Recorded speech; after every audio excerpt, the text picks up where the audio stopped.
I see myself as a risk mitigation professional. What that means is that I like to figure out ways for my business clients to mitigate risks and exposures by utilizing the proper strategies and tools. When my clients encounter litigation, insurance claims, fraud, and counterfeiting, I enjoy putting together investigative strategies to get them the evidence they need to win. Whenever I tell someone that I'm a private investigator, they often say, "Wow, that's so cool. Is it always exciting?" Then they usually say, "Oh, I bet you have a lot of great stories." Yes, being a private investigator is definitely a pretty cool job, and the stories I have are endless. However, most of the time, the cases that me and my team work on involve situations where our client has sustained a loss of money or will potentially be exposed to a loss of money. Or maybe our client is in litigation with another party and the case could cost them their business. In some cases, our client's brand has been tarnished by infringing and counterfeit goods. So what I'm saying is that being a private investigator is pretty cool, but the stakes are high, which can make the work stressful. Let me start at the beginning.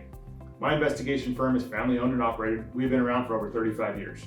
When I got started, I was doing pretty basic things like filing, research, and transferring video surveillance footage to VHS tapes.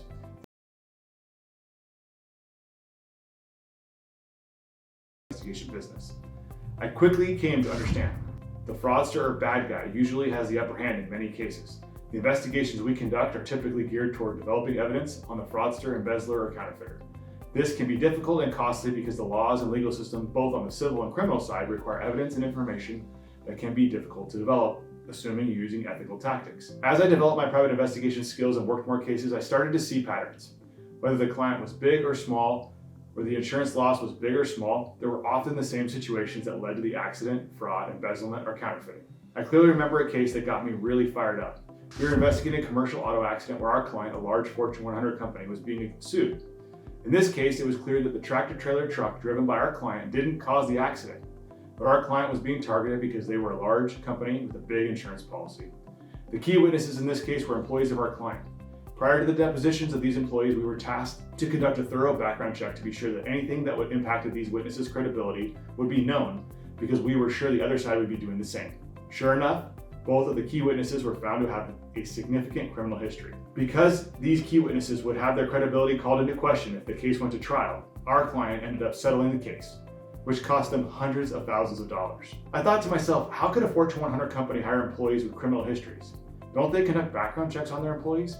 Especially those that could or would drive in the course of their employment. This case, as well as many other cases with similar facts, led me to one conclusion. Anyone that touches your people, products, clients, customers, facilities, supply chain, equipment, vehicles, and infrastructure should be background checked. It's not a question of if, but when a business will be sued by an employee, especially in California. Think of background checks as low-cost business insurance. Background checks on potential employees are common and conducted by many businesses, but don't forget to look at contractors, vendors, and consultants. If you're wondering about the different types of background checks, check out the link here to this video. If you're wondering about how much a background check costs, click the link over here. If you have any questions for me, please leave them in the comments below. Thanks.